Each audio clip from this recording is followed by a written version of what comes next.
2023년이 시작되고 벌써 한 달이라는 시간이 가까이 흘러가게 되었습니다. 2023년이 시작될 때에 우리 성도님들은 어떤 마음을 가지셨습니까? 어떤 결단을 하셨습니까? 2023년은 이제 코로나도 거의 종식되고 있는 상황이고 좀 이제 2023년은 다시 활기차게 한번 살아봐야 되겠다. 2023년은 좀 능력 있게 살아봐야 되겠다. 2023년은 이전 코로나 시대의 그 3년과는 다르게 좀 한번 잘 살아봐야 되겠다 하는 생각을 가졌으리라 믿습니다. 저도 그런 생각이 들더라고요. 왠지 2023년은 좀 더 새로운 느낌을 가지게 되었습니다. 우리 모든 아마 이 땅, 온 전 세계의 사람들이 코로나라는 긴 시간을 겪었기 때문에 그래, 한번 이제는 새롭게 살아보자 생각했을 것 같습니다. 그러면 그렇게 잘 살아보는 것, 능력 있게 살아보는 것, 우리 그리스도인들은, 성도들은 능력 있는 삶을 한번 살아보자, 능력 있게 한번 살아보자 한다라면 그 능력 있는 삶, 이전과는 다른 능력 있는 삶인 우리에게 어떻게 주어지는 것일까요? 우리가 결단을 한다고 해서 새해가 주는 새로움에 힘입는다고 해서 과연 새로운 삶, 능력 있는 삶, 없는 능력이 갑작스럽게 생기는 삶이 가능한 것일까요?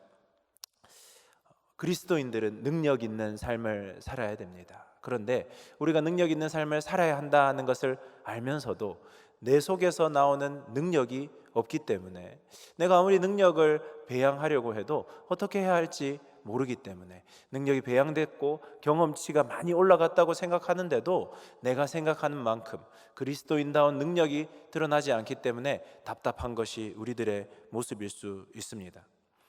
능력이라는 것은, 우리 그리스도인들이 따르는 능력이라는 것은 우리 속에서 나오는 것이 아니라 하늘로부터 임하는 능력입니다. 오늘 우리가 읽은 말씀은 오순절 성령 강림 사건입니다.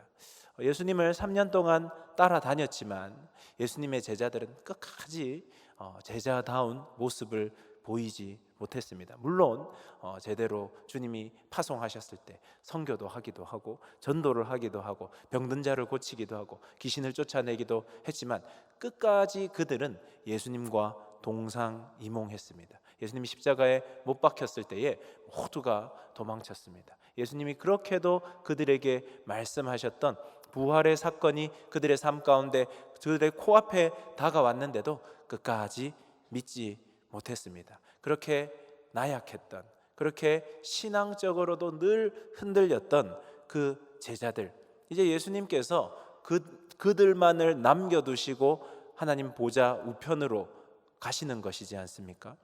그렇게 연약한 인생들에게 하나님께서 복음이라는 것을 맡기시고 하나님 나라라는 것을 그들에게 전적으로 맡겼는데 그들이 어떻게 그것을 감당할 수 있었을까요? 이전의 모습과 동일하였다면, 그들이 그저 결단하는 것으로 거쳤다면, 새해가 주는 그 새로움에만 의지했다면 과연 복음 될 수 있었을까 생각하게 됩니다. 하지만 제자들은 능력 있게 그리고 거침없이 세상 가운데 복음을 들고 달려나가게 됐습니다. 어떻게 그럴 수 있었느냐? 첫 번째는 예수 그리스도의 부활의 사건을 목격한 것에서 오게 됩니다. 예수님이 정말 죽음을 이기시고 부활하셨구나, 좋은 선생님, 기적을 일으키실 줄 아는 분 정도로 인식하다가 예수님은 하나님이시라는 것을 그들이 깨닫고 믿게 됩니다. 그리고 두 번째는 그것을 믿고 받아들인 그들에게 성령님이 임하시는 사건이 나타나게 됩니다. 성경에서 가장 강력한 하나님의 임재의 사건 중 하나가 바로 오늘 우리가 읽은 오순절 성령 강림 사건입니다. 구약에서 끊임없이 예언되었던 바로 하나님이 임재하신다, 각 사람에게 하나님이 임재하시는 그 놀라운 사건이 바로 오순절 성령 강림 사건입니다. 이 오순절의 이 사건을 통하여서 예수님의 제자들은 성령님이 그들의 심령 가운데 임하게 되고 초대교회가 일어나게 되고, 그들이 나가서 겁없이, 불과 며칠 전까지만 해도 예수 그리스도가 십자가에 못 박히는 것 때문에 다 도망갔던 제자들이 겁없이 복음을 전하기 시작합니다. 예수 그리스도의 부활이 전해지게 되고 교회의 씨앗이 뿌리 내려지게 되어서 교회가 생겨나게 됩니다. 3,000명씩 5,000명씩 사람들이 주를 찾기 위하여서 부활하신 예수 그리스도가 도대체 누구냐며 그들을 찾아오게 됩니다. 도대체 이 성령의 놀라운 역사, 그 성령의 놀라운 역사는 누구도 막을 수 없었습니다. 그들이 이렇게 복음을 전하자 그 로마 당국은 그들을 핍박하고 박해하기 시작합니다. 그들은 핍박하고 박해하는 상황에서 이건 주의 뜻이 아닌가 보다 하고 그들의 마음을 내려놓지 않았습니다. 그 핍박을 피해 예루살렘과 온 유대와 사마리아와 땅끝까지 이르러서 그 복음이 복음되게 합니다. 그들이 피했던 그곳에서도 박해가 끊이지 않습니다. 그곳에서도 그들은 끊임없이 복음 전파하는 그 일에 서게 되었습니다. 이 놀라운 역사가 어떻게 시작되었는가? 어떻게 이 제자들은 그 한심한 제자였다가 예수님의 뜻을 전혀 이해하지 못하는 제자였다가 어떻게 이렇게 갑작스러운 변화 앞에 성령의 임재 앞에 그 자리로까지 나아갈 수 있었겠습니까?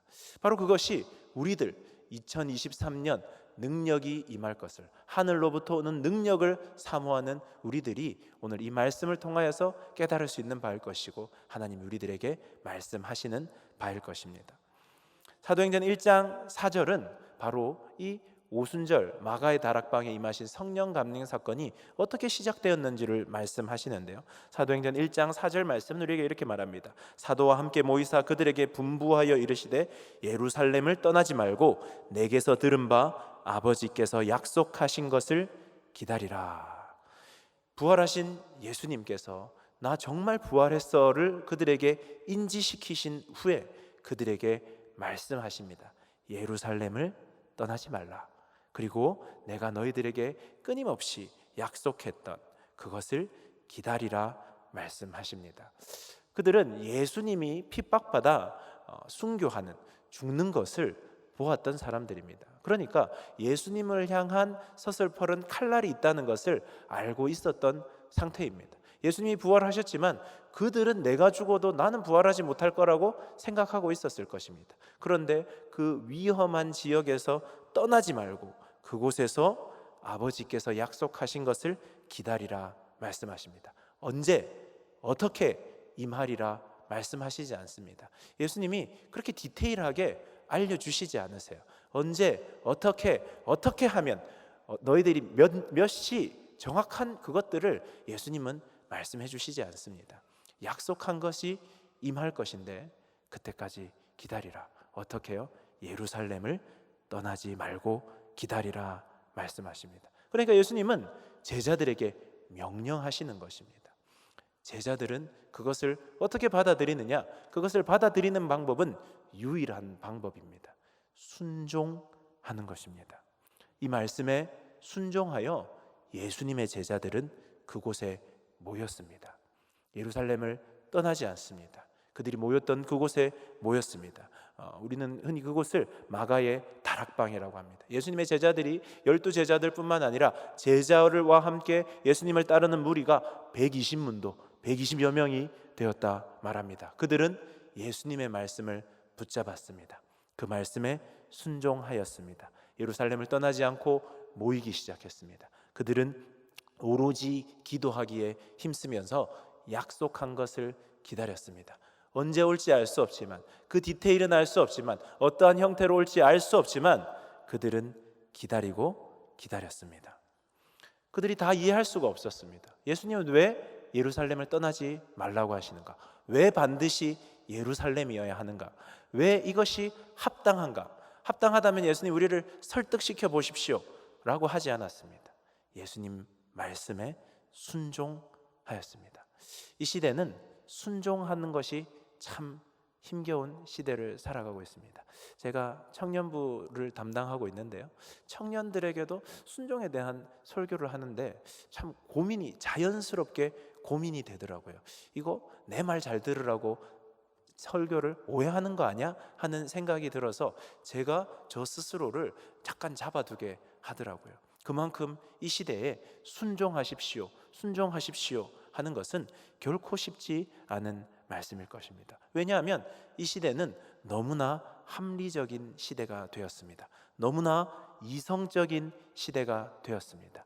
그 누구도 내가 이해가 되지 않는데 그 말을 따르라고 하는 것은 폭력이라고 느끼는 시대가 되었습니다. 너무 좋은 시대입니다. 이전에는 잘 몰랐지만 선생님이 하라고 하면 하게 되고, 그러다 보니 잘못된 일이 벌어지고 이런 일들이 있었다는 겁니다. 그런데 이 시대는 합리적이고 이성적이고 이해되어져야 따르는 시대가 되었습니다. 그래서 명령하지 마시고 잘 논의하십시오. 명령하지 말고 소통해야 됩니다 하는 것이 너무나 자연스러운 시대가 되었습니다. 맞습니다.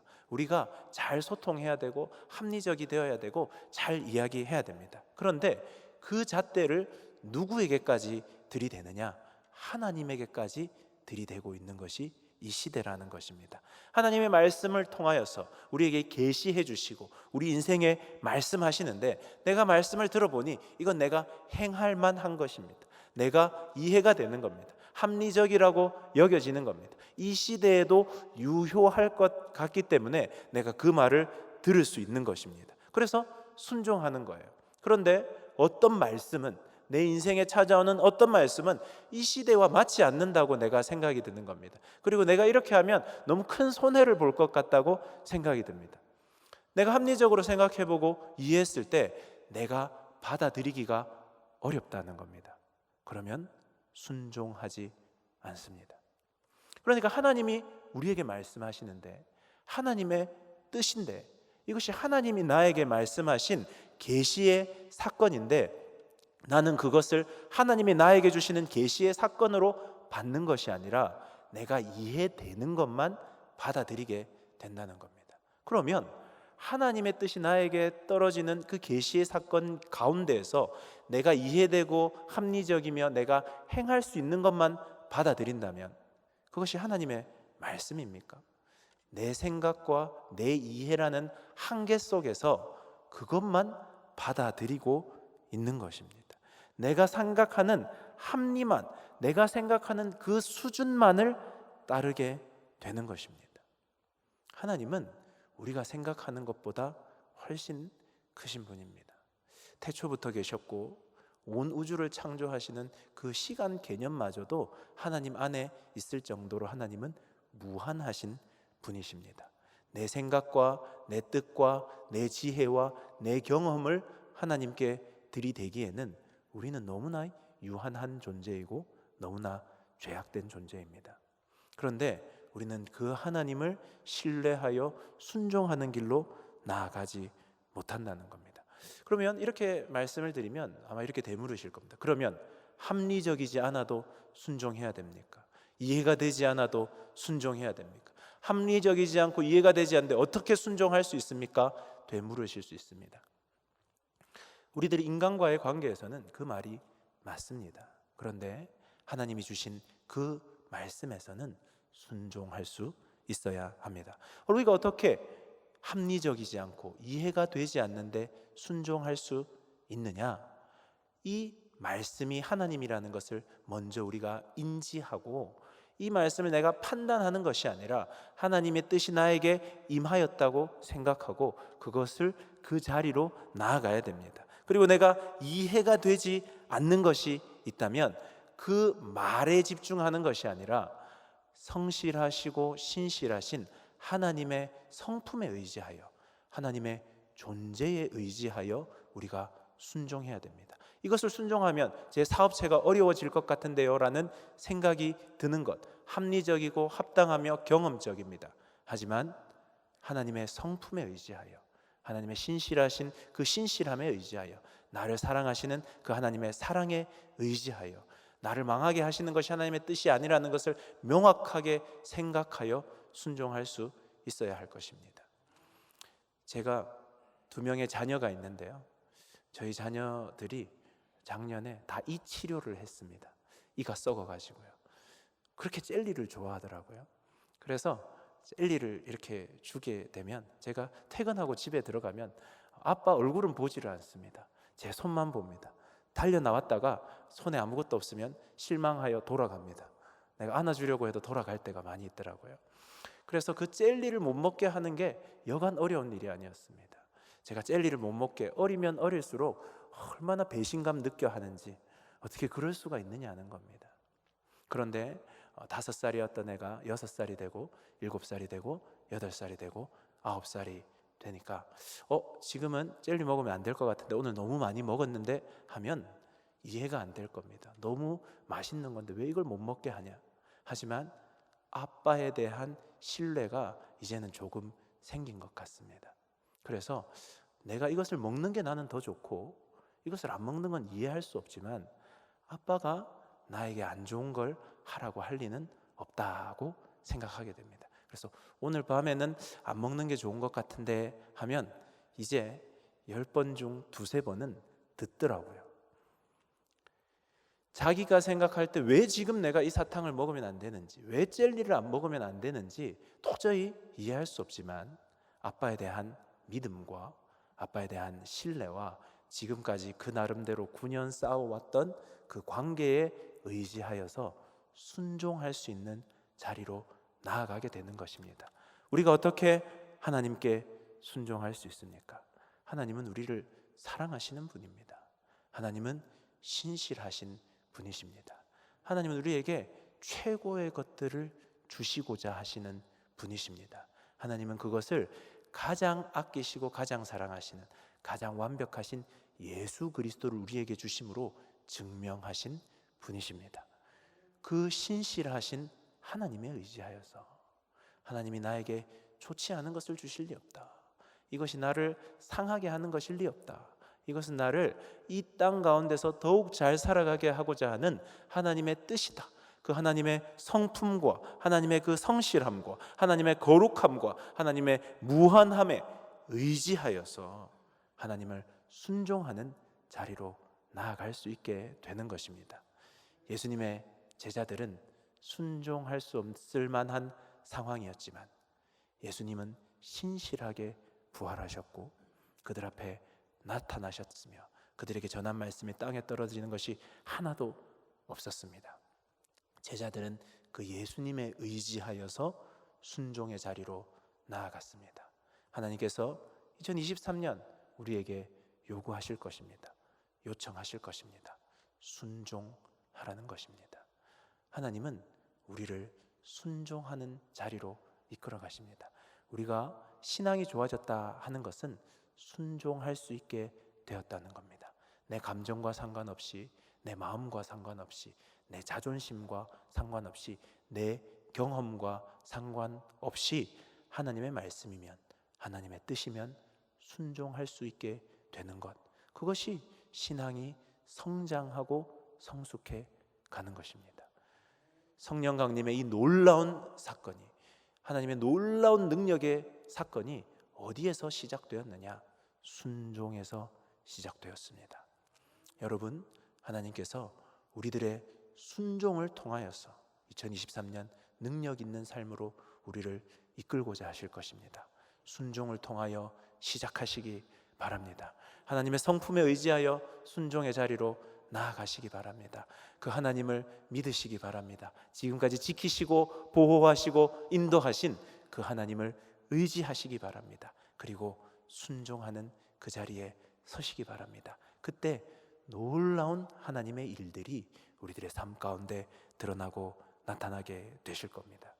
이렇게 하나님의 능력은 순종하는 자들을 통하여 시작되었습니다. 성령 강림의 이 사건은 그렇게 모여서 함께 기도하는 바로 그때, 공동체적으로 모여있는 바로 그때에 임하심으로써 약속하신 바로 그것, 성령님이 임재하심으로 시작되었습니다. 그러니까 공동체적으로 임했다는 것이 우리들에게 주는 모습이라 할 수 있습니다. 물론 우리들이 이 말씀을 읽어보면 3절에서 각 사람 위에 하나씩 임하였다라고 말씀하십니다. 그러니까 공동체 가운데 임하면서 각 개별의 사람에게 임하셨, 개별적이면서 공동체적인 사건이라는 것을 알 수 있습니다. 그래서 개별적으로도 우리는 성령님을 사모해야 되고, 개별적으로 성령의 은혜를 구해야 되고, 개별적으로 능력을 사모해야 되지만, 또한 우리는 함께 모여 공동체적으로 주의 그 놀라운 은혜를 사모할 수 있어야 됩니다. 공동체에 부어주시는 은혜가 있습니다. 나는 부족한데 왜 내가 이렇게 큰 은혜를 받고 있지? 나는 부족한데 내가 어떻게 하나님의 능력을 받고 있지? 공동체를 통하여 부어주시는 놀라운 은혜가 있습니다. 세문안 교회를 통하여 부어주시는 그 놀라운 은혜들이 있을 것입니다. 각각 속한 구역과 성교회를 통하여 부어주시는 놀라운 은혜가 있습니다. 예수 그리스도의 피로 값주고 세워진 곳이 교회입니다. 다른 말로 하면 예수 그리스도의 피로 값주고 세우신 교회이기 때문에 교회를 위해 예수님이 또한 피를 흘리신 것도 맞는 말입니다. 예수 그리스도를 중심으로 모여진 이 공동체 가운데 하나님께서는 능력으로 임하시겠다 약속하고 계시는 겁니다.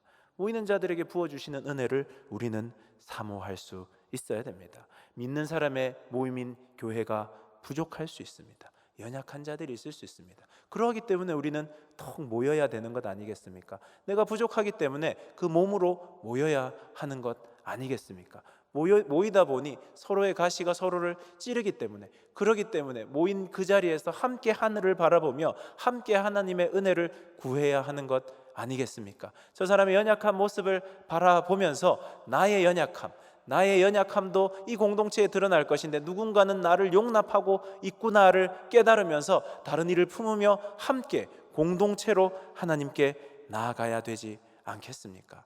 이 공동체 가운데 부어주시는 은혜를 깨달았던 이 초대교회의 사람들은 모이기 시작했습니다. 사도행전 2장 이 성령 강림 이후의 사건 2장 46절 말씀을 보면 날마다 마음을 같이하여 성전에 모이기를 힘쓰고 집에서 떡을 떼며 기쁨과 순전한 마음으로 음식을 먹고. 그들이 이 성령 강림 이후에 무엇에 힘썼느냐? 성전에 모이기를 힘썼습니다. 히브리서 10장 25절에서는 마지막 때에 나타나는 일들에 대해 말씀하시면서 모이기를 패하는 어떤 사람들의 습관과 같이 하지 말라 말씀하십니다. 우리는 모이기에 힘써야 됩니다.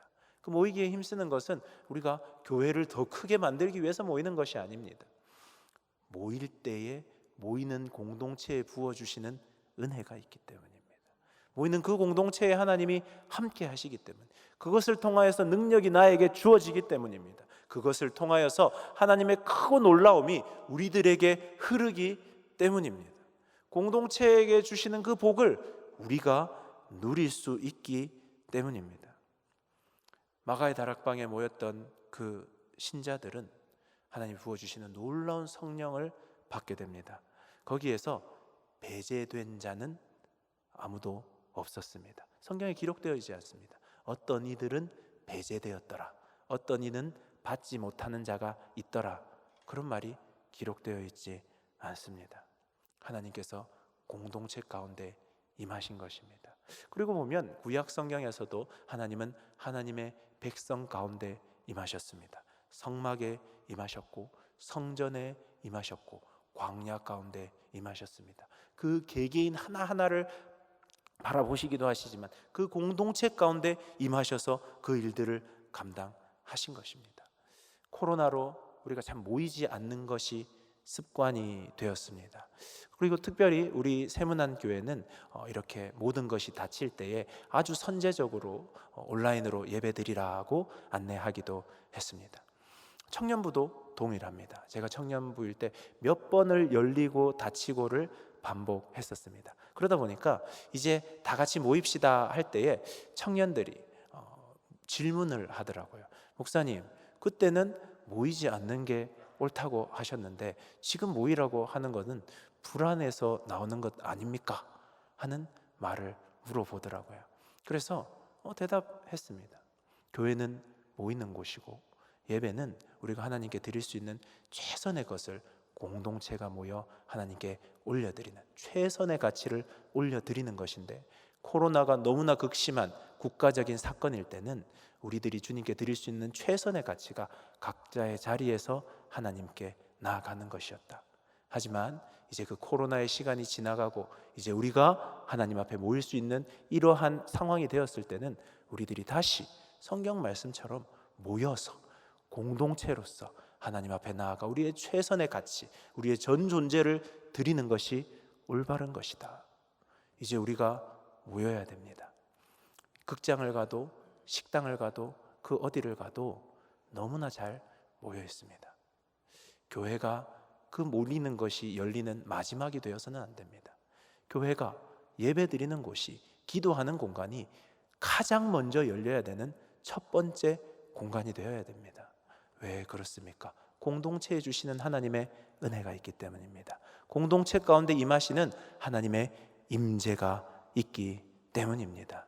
우리들은 공동체로서 우리들에게 부어주실 그 하나님의 은혜와 능력을 사모하며 함께 모여 공동체 가운데 모여가야 됩니다. 그런데 공동체로 모였는데 자주 모이면 모일수록 힘들어지는 일들이 발생할 수 있습니다. 자주 모이면 부흥할 줄 알았는데 자주 모였더니 더 문제가 되더라.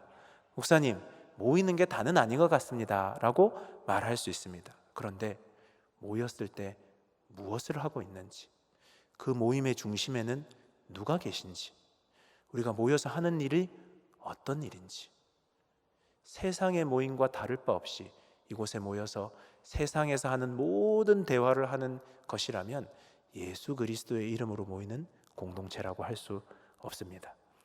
이 성령 강림 때에 이 공동체 120명의 공동체는 모여서 무엇을 했느냐? 기도함으로, 간절함으로 하나님께 나아갔습니다. 위로부터 임할 능력을 사모하며 나아갔습니다. 이때 모인 이 초대교회의 성도들은 사무치게 그들의 한계를 경험한 사람들입니다. 예수님 앞에서 그렇게 큰 소리 뻥뻥 쳤다가 다 도망쳤던 사람들입니다. 예수님과 눈과 눈이 마주치는 그 상황에서도 예수님을 저주했던 사람입니다. 옷이 벗겨진 줄도 모르고 도망쳤던 사람입니다. 그들의 한계를 경험했습니다. 예수님이 부활하셨다는 소문이 돌 때에도 그것을 끝까지 믿지 않아서 예수님께 꾸지람을 들었던 그들의 한계, 3년 동안 예수님을 따라다닐 때 제법 괜찮아 보였지만 그들의 그 밑바닥을 절절히 느낀 사람들입니다. 그 밑바닥을 모두가 서로가 서로에게서 다 확인했습니다. 그들이 모여서 야, 내 경험 좀 들어봐 이야기할 것이 있는 것이 아닙니다. 내가 어떻게 했는지, 내가 왕년에 어떻게 했는지 들어봐 이야기할 것이 있는 것이 아닙니다. 내가 얼마나 꼼꼼한 사람인지 들어봐 이야기할 것이 있는 것이 아닙니다. 우리는 모두가 하늘로부터 임할 능력이 필요하다. 하나님의 은혜를 덧입어야 되는 사람이다. 아마 그들은 약속한 것을 구했을 것입니다. 그리고 그들의 밑바닥을 모두가 확인한 옆에 있는 동력자들을 위해 또한 기도했을 것입니다. 바로 그때에 무너진 그곳, 기도함으로 나오는 그 공동체 가운데에 하나님께서 성령으로 임재하셨습니다. 각 사람에게 공동체 가운데 그곳에 임하였습니다. 그 하나님의 놀라운 은혜와 임재가 무엇을 통해 드러났느냐? 기도를 통해 나타났다는 것입니다. 기도를 통해 하나님은 자신의 능력을 드러내십니다. 기도하는 자들을 통하여서 하나님의 역사를 나타내시는 것입니다. 그들이 그 하나님의 놀라운 역사를 경험하면서 하나님이 임재하시는 것을 경험하면서 그저 예수라는 것으로 모여져서 그들만의 공동체를 이룬 것이 아니라 그 놀라운 은혜를 경험함으로 세상으로 뻗어나갈 수 있는 제대로 된 하나님의 공동체를 이루게 된 것입니다. 그들이 예수라는 것으로 뭉쳐 있으면서 세상 모두를 품을 수 있는 넓은 마음까지 가질 수 있게 된 것입니다. 그들이 그 밑바닥을 경험했는데 그들이 어떻게 다른 사람을 그렇게 쉽게 함부로 판단하고 평가할 수 있겠습니까?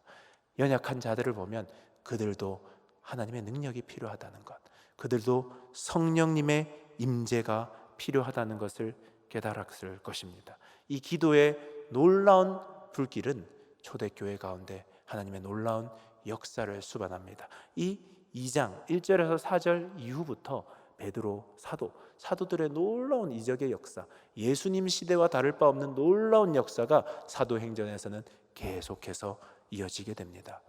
기도로 하나님의 능력을 덧입게 된 것입니다. 우리들이 공동체로 모여 있습니다. 우리가 얼마나 하나님의 능력을 사모하고 있습니까? 얼마나 은혜를 갈망하고 있습니까? 하나님 앞에 서서 내 존재의 한계를 절절히 느끼면서 주의 은혜가 없이는, 주의 능력이 없이는 나는 아무것도 아님을 고백하며 얼마나 간절히 주의 은혜와 능력을 기다리시고 있습니까? 바로 그 자리에 하나님의 놀라운 은혜와 능력이 나타났습니다.